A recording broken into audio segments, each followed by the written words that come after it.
Hi, everybody. Thank you for your time.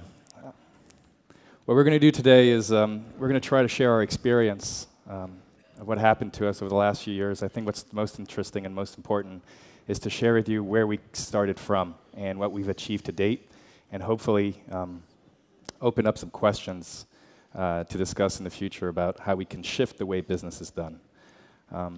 When Douglas and I met, we decided we were going to start a business, and it was going to be a hardcore business, nothing fuzzy and sweet. It was going to be something to change the world. We were very ambitious. That was 4 or 5 years ago now. Today we're still a small business, but we're making a lot of noise where we are, which is based in the US. And every day we're happy to wake up because we know we're trying to fulfill the promise we made to ourselves, which is you have no choice today than enact change, period. Okay, so here's the basis of our thinking. The market-driven economy works very well as a system. It fosters creativity, competition drives innovation, and basically everyone is exposed to one thing, the market. The market is people, communities, societies. Unfortunately, there's been some perversion to the system.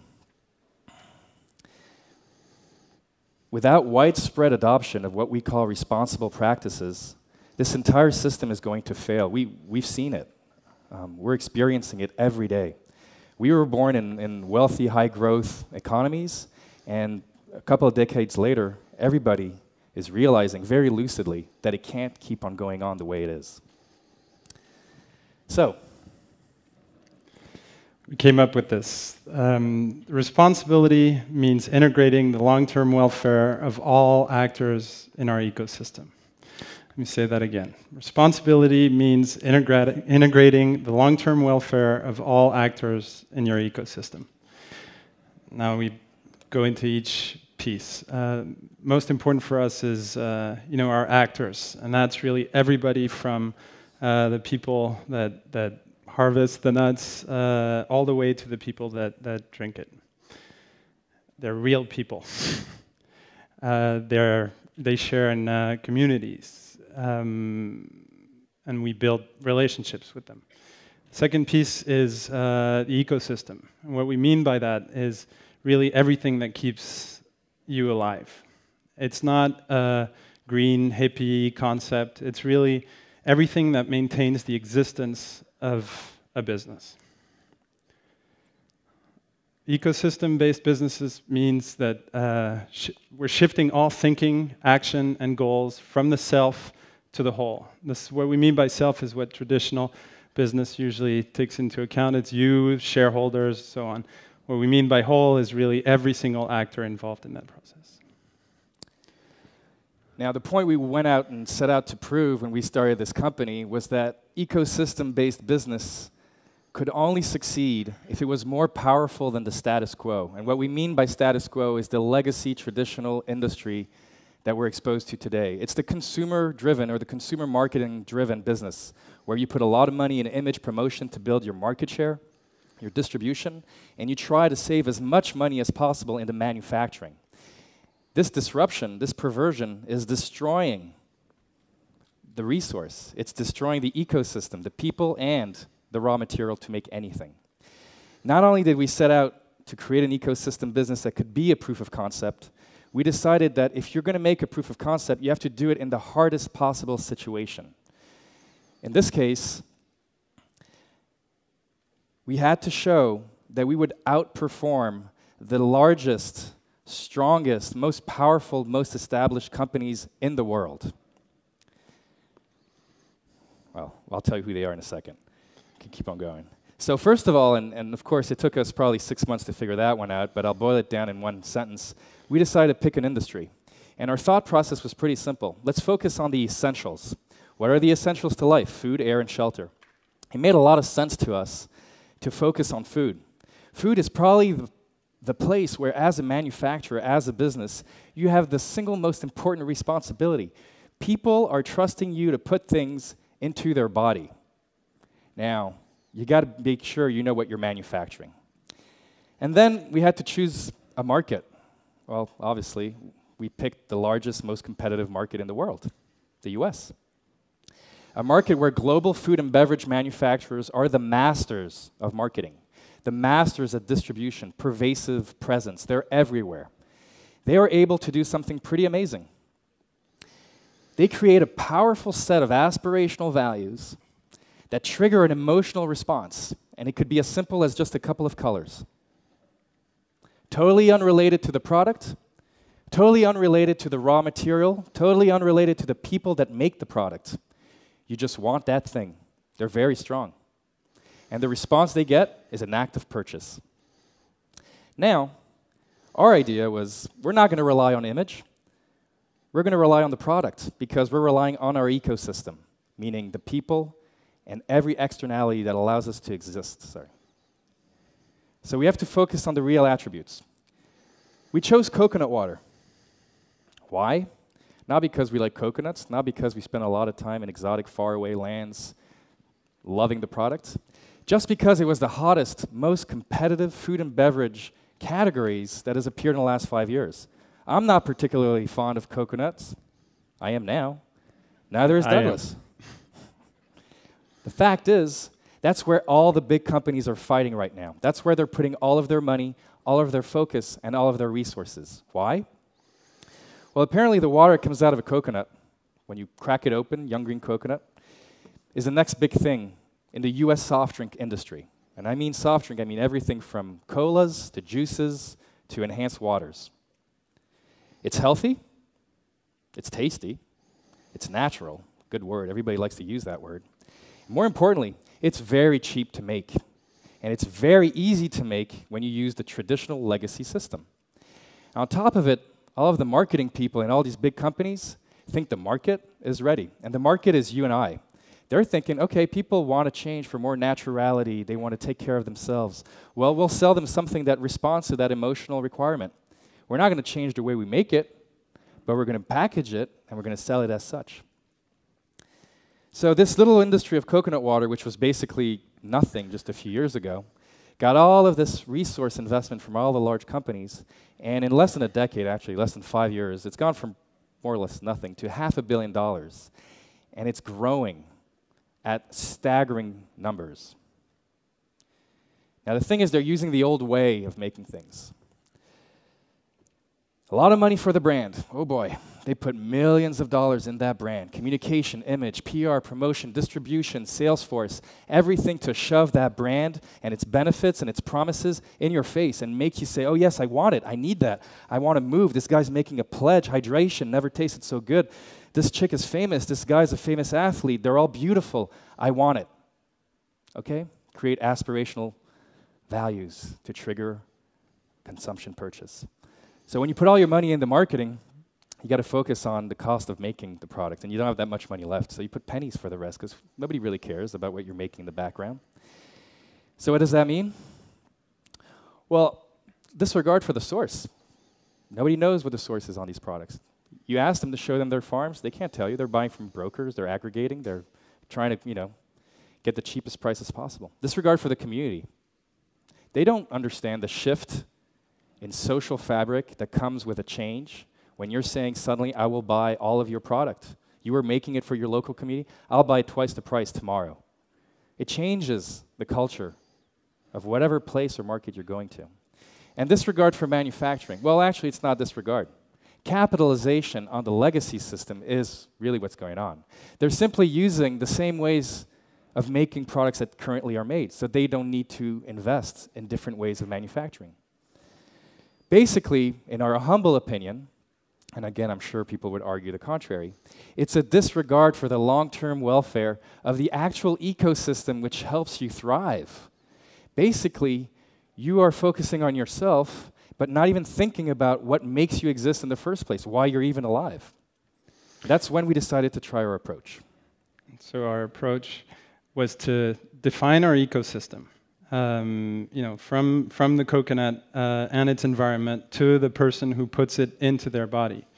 We decided to learn a little bit about the actors involved, which included, building relationships and so on, and then decided to work for their welfare as much as ours.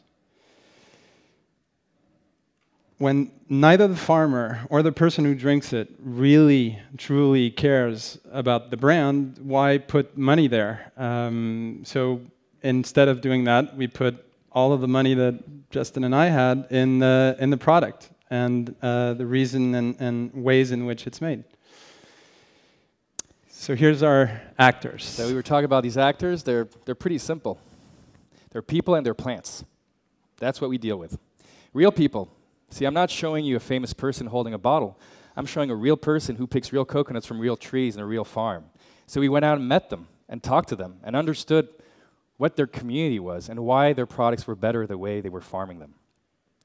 So the question of fair trade, about labeling it as ethical, is not really a question anymore. If you're caring as much about the people as you are about yourself, of course you're going to be fair trade. It would be bizarre. It's like hurting yourself.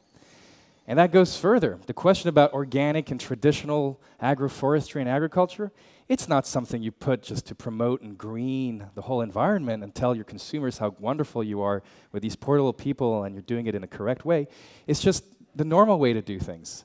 You're not going to shift the entire way of production just because you want to make more cheaper, faster.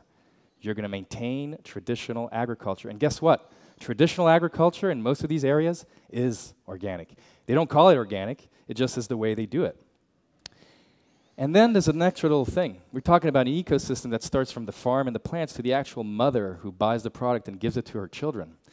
And in that case, there was something that made a lot of sense to us. If the product is raw, i.e. freshly pressed, freshly squeezed, it tastes, it smells, it feels, and simply is better for the person who purchases it. Now, it's very, very hard to make a raw product when you're making it in Thailand and selling it in Ohio. So you have to focus all of your resources and energies on rebuilding the manufacturing capability and not depending on the legacy system. So that's what we did.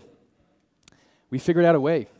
The way was, now it seems simple, but it took us about a year and a lot of university researches and labs. The way is to put this little bottle it as fast as you can right after you pick it out in the forest in Southeast Asia. And then keep it really frozen, very deep frozen, and expose it to immense pressure. No more heating, no more cooking, no more boiling, homogenizing, no adding preservatives, no adding special ingredients that you don't have to claim on your pack. Just put it under pressure. And that immense pressure is going to inhibit microbial growth, which means you can extend the shelf life of this product from 1 day to a month and a half. Now, it's extremely complicated to do, and it's extremely expensive to do. It puts your margins to these very low levels. But guess what? We have no budget for marketing, so might as well put it in that. And we basically lived on the prayer that our consumers, the people on the other side of the ecosystem, would recognize that. They wouldn't know who we were, but when they tasted us, they would know it's better for them and for everybody involved. So by genuinely caring for all of our actors, that's really the point we'd like to make. All of our actors, everybody, our team, our sources, our farmers, our logistics guy, the guy who drives the truck, the guy in the warehouse, the people that consume our product. The ecosystem provided us with a unique output. The best product on the market today. So what does that translate into? In the fall of 2011, which is barely 12 months ago, we launched our first product. It's called 100% raw and organic coconut water in America. Less than a year after our launch, we're one of the fastest growing food and beverage companies in the US. This is pretty amazing. A bottle of Harmless Harvest is sold every 4 seconds, 24 hours a day, 7 days a week, in one of thousands of locations in the country. In the first 12 months of our existence, we sold 3 million bottles. And we're doubling in size every 90 days. So these numbers are pretty staggering for us. We're humbled when we see that. It's even more humbling when we realize the recognition we're getting from the customer, who actually is like, oh, this is not bullshit, this is for real. I can actually call and get a real person on the phone and understand what you guys are making. What we like to point out is that when companies care about the long-term welfare of all the actors in the ecosystem, what happens is your customers don't become a target or a consumer target or a typology or demographic, like I used to call them. They become people. They become your supporters. They become the guys that sell your product to the other guys. They're with you. They're on your side. They're happy. The team, the little team that we had, a bunch of wonderful, smart, empowered pioneers, become your evangelists. They are fighting day in and day out because they understand what you're trying to do. And they grow you as a human force, not a human resource. You're not filling functions. We have not hired a single person that has any experience in the food and beverage industry for a simple fact. We just wanted passionate people that understood what the mission was with the company and translate it. Retailers, famous retailers, key accounts, people you got to negotiate with. We don't negotiate with them that much. We don't have budgets to market things, so they know that. They become your supporters. They become your first fans. They put our product all over the place. Now, the point we're trying to make here is that the big guys that own all of the other coconut water brands and that fight with millions of dollars of promotion and marketing, they don't stand a chance. They don't understand how we took so much of the market so fast. If they don't have the best product, all of the dollars in marketing aren't going to change the system. In order to compete, they need to have the best product. And in order to have the best product today, you must be responsible. You must be fair. You must be progressive, sustainable, conscious, transparent, green, honest, whatever you want to call it. You got to take care of the others, not only about yourself. It's the only way to get the product. Money can't buy it. So, if they don't do that, and hopefully that's what we're trying to create and ignite, they'll lose to silly guys who've never done it before. Ecosystem-based entrepreneurs. And there is no choice, no other option. Merci beaucoup pour votre attention. Thank you.